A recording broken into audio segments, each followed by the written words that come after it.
All right, the final thing I want to do on stream today, guys, is give you a review of By Blood Alone. Is By Blood Alone worth it? That is the big question. And I'm going to try and compare it to other expansions to see if it's better or worse than others. And I'll give you my overall review. So let's go through some of the features and tell you if these features are big improvements to the game. At the current moment in time, I love cohesion. This is a new feature they've added where divisions on the front line will pack more closely together and not wiggle around the front line. The idea and the concept behind it is fantastic. But at the moment, from playtesting it, it's very buggy, because if you increase the cohesion, make it more rigid, they tend to hold back on the front line. So it's one of those features that I feel like, yes, I want this. I'm glad I've got it, and thank you for giving it me. However, at the moment, it's still buggy. But be aware, the expansion's only been out like over a week, 2 weeks now. So there will be day one patches, you would call them, to fix these kind of issues. Also, you've got embargoing now. For multiplayer, it's great, but for the most part in single player, it makes no difference, really, because you need a certain amount of world tension to even pull it off. So kind of what's the point in that? All right, the focus trees. Let's go through the best. Ethiopian focus tree. Fantastic. Playing as Ethiopia is not only fun because you're in a very dire situation. You're at war with the Italians, and the focus trees make you incredibly desperate by going for these focus trees that are kind of a waste of time, but they give you good bonuses. Or, for instance, if you go down these initial focus trees, which give you, like, for instance, bonuses for guns from the League of Nations, or, for instance, improving your advisors on the left path. All these feel really good, and they feel like you're really improving. And the idea of playing an African nation that's basically a little bit backwards, because look at all the development stuff. State development minus blah, blah, blah, and loads of penalties as well for national spirits. It's really cool to start out as an absolutely broken nation with 4 factories and then rise up like the phoenix from there. I think the only improvement they could make with the focus tree for Ethiopia is if they just made this path down here just a little bit more interesting for building up and developing your nation. Because I personally feel like this path on the right-hand side just takes a little bit too long to get down to the bottom and develop your nation. It'd be really cool. This is just a suggestion. There would be a trade law called something like international aid. And if you go for it, costs you 150 political power. But for a year, you get no consumer goods because all of the Western nations are propping you up. But you have 100% of your equipment is being... 100% of your resources are being sent to the market. So it's kind of like free trade on steroids. And the idea behind it is with no consumer goods, you can really build your nation up really quickly. But overall, you don't want to stay on it forever. I don't know, some kind of way of making it easier for these really underdeveloped nations to develop and be actually competitive with the rest of the world. Overall, man, the Ethiopian focus tree... I love it. I really love it. I can't wait to play some of these paths on the right-hand side by, for instance, going with communism or supporting the Italians and going fascist. I've not tried those paths yet, but everything I've tried so far is 10 out of 10. The Ethiopian focus tree is so much fun. Little suggestion for Germany.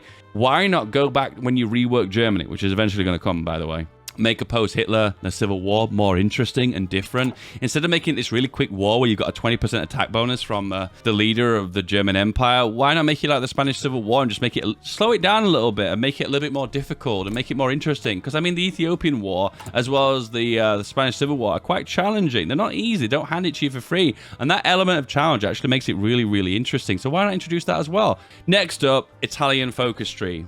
Wow, didn't they? They have so buffed the Italians in so many ways. The advisors are fantastic. The developments you get are amazing. The missions you get are fantastic. Every element of the focus tree when it comes down to developing Italy is so strong. There's an argument to be made that maybe too strong, like consumer goods reduction, more consumer goods reduction. Then there's an advisor that reduces consumer goods as well. Here we go, this guy. They've given so many buffs to Italy. It's made Italy so unbelievably strong compared to all the other nations. It's kind of makes me think to myself, like, oh my God, have they maybe buffed them a little bit too much?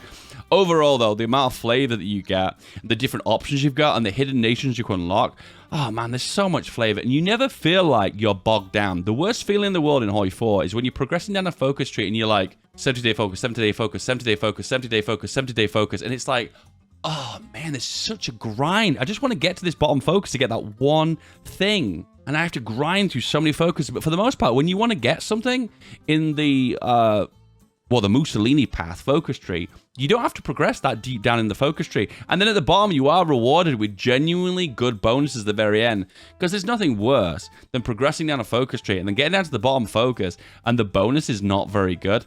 That one, very OP. And also this one too, look at all those bonuses. so amazing too. There's nothing worse, by the way, than working on a focus tree and just being rewarded with 1 civilian factory or 5% industrial output. I'm looking at you, Yugoslavia. Oh, wow. 3 factories. Wow, thanks for that.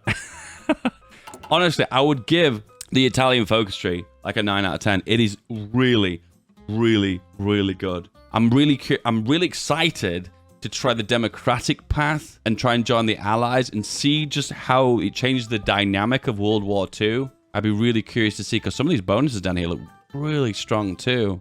Okay, we've talked about the best now. Let's talk about the worst. I don't like the Swiss focus tree. I don't like it. I think one of the problems with Switzerland is because their contribution to the war was significantly less than everyone else. Well, Ethiopia and Italy. There's less that you can do with them that's kind of, well, historical. Don't get me wrong. Swiss was involved in the war. I'm not saying that. But they weren't involved in the war compared to France or Germany or the UK. You catch my drift. And I find the problem with the Swiss focus tree, it's a button-pressing simulator. Because you can't make your own divisions initially. You don't get to assign your advisors initially until one of them steps down, you have to assign a new one. The focus tree is based on one focus, and it works out like a massive tree, which tend of the worst focuses tend to be like that one. Looking at you, Spain. Looking at you, Turkey. Looking at you, China. The ones where you've got less options tend to be the least fun. And I feel like when I'm playing this, and I want to go down a certain path, and I'm ring-fenced by so many different specific reasons. Like, for instance, you need less than 80% support for democracy. You need less than 20% support for the FB. What's the FB? Is the fascists. Balance of power needs to be more to the left of the cantons. Cantons, sorry. More left of the cantons. And there's like so many attributes you've got to balance to get down this path. I understand what Parax are doing here. They're basically saying this path is super ahistorical, so you've got to struggle really hard to actually reach that path. But the truth is, all of the focuses are like this, like constantly balancing, but getting between certain percentages of ideology. And I find it quite frustrating. I don't find it very fun. Now, I will admit, out of the 3 new focus trees, the Swisses I've played the least. So I'm probably going to have a play of it a little bit more and see if I get used to it. But I'm really struggling with the lack of actual stuff to do. And when you've built into a system where you have to use militia, and you build into a system where you're super ring fenced with linear paths based on ideology and different percentage of ideology, and then I suppose in a certain way when you're working with a completely different system, and then you're working with more options here that limit the amount of things you can click on, I don't know, man, it takes some of the fun out of it for me, and I just don't enjoy this. Now, if you want to argue this focus tree is very different and that's why you enjoy it, that's a legit reason. But the biggest issue I find is that I just feel like it's a button-pressing simulator. I kind of want to play neutral Switzerland, play historical through the entire game, just as a laugh and a joke to take the piss out of it. Hey, listen, I'm not the only one who's thought these opinions. And sometimes when I have opinion, I feel like it's a little bit controversial. I like to run it by someone else just to see if they share that equal opinion. And I've spoken to 2 of the YouTubers, big ones, and they feel the same way about Switzerland. They feel the same way. It's the least fun of the 3. All right, big feature time. Let's talk about the air designer. It's fantastic. It basically is something that I never thought I wanted, and now I've got it. I'm glad it works this way. Please never take this away from me. The balancing between weight and thrust, the balancing of air defense, air attack, agility, and speed is so fantastic. And how if you kind of penalize if you try and focus on one of them, like going full air attack means you could have really low defense and agility, resulting in losing a lot of your planes, but however, they will do a lot of damage. That balancing act mechanic even works better than the tank designer. And for the most part, the technologies when it comes down to the plane designer are awesome too. The fact that this focus tree is now smaller than it once was before because all the chassis are streamlined. You don't have the spy plane, you don't have the jet planes, you've got it all condensed into one, just makes it work so much better than it once did.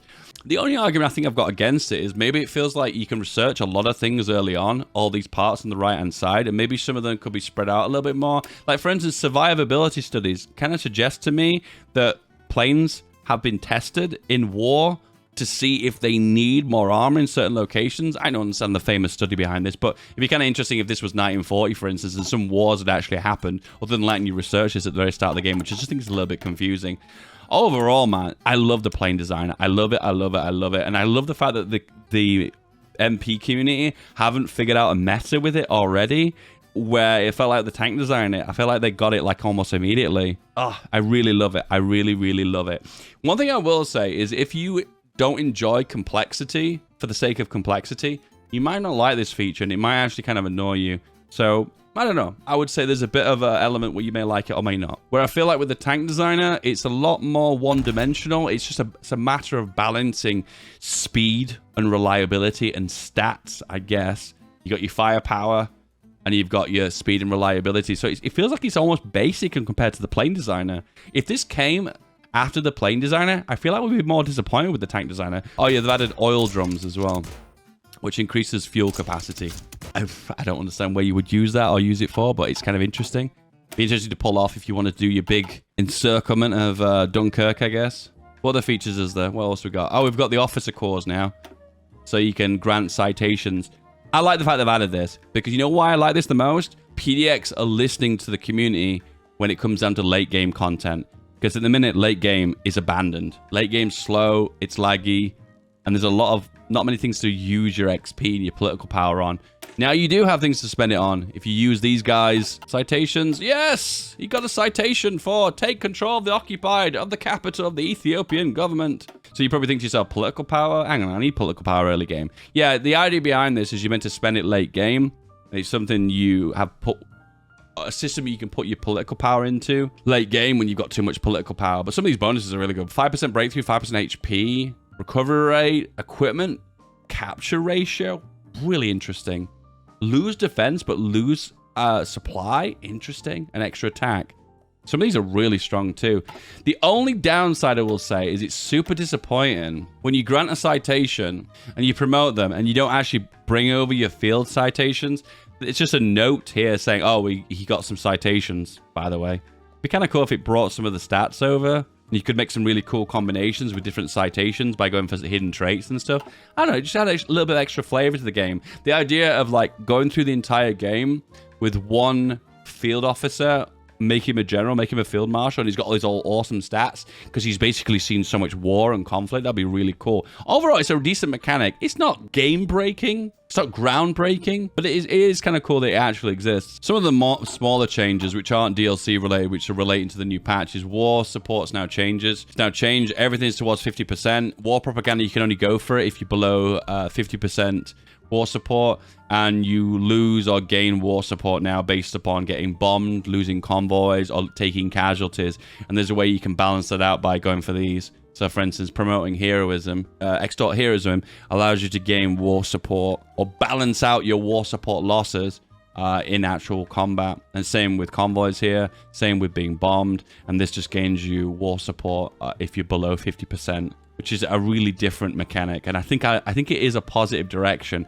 because the amount of times in game you'd have 100% war support and you can never lose more than it. It was a little bit frustrating. It's just nice that that system's been reworked and changed. All right, guys, this is the big question: is Buy Blood Alone worth your money? I can say 100% it is. Yeah, it is worth your money. Is it better than Battle for the Bosporus? 100%. That's probably one of my weakest DLCs. Is it better than Together for Victory? Damn right it is. Unfortunately, Together Victory has the Lend-Lease mechanic though, which feels like kind of required. Is it better than Death or Dishonor? Debatable. I love Death or Dishonor. Is it better than Le Resistance? Le Resistance is a good expansion too, so it's difficult. Is it better than Man the Guns? Yeah, a little bit. Is it better than Waking the Tiger? I think it is, yeah. So for honestly, I think I put it in the top 2 or top 3 of expansions for HOI4. I think it is one that you should buy. Yes. The features you gain with this, experiences you gain from this, definitely enhance the base HOI4 experience. Don't forget to subscribe. And don't forget to bell me. You. And it's the next video you want to watch. This one. Click it. Here.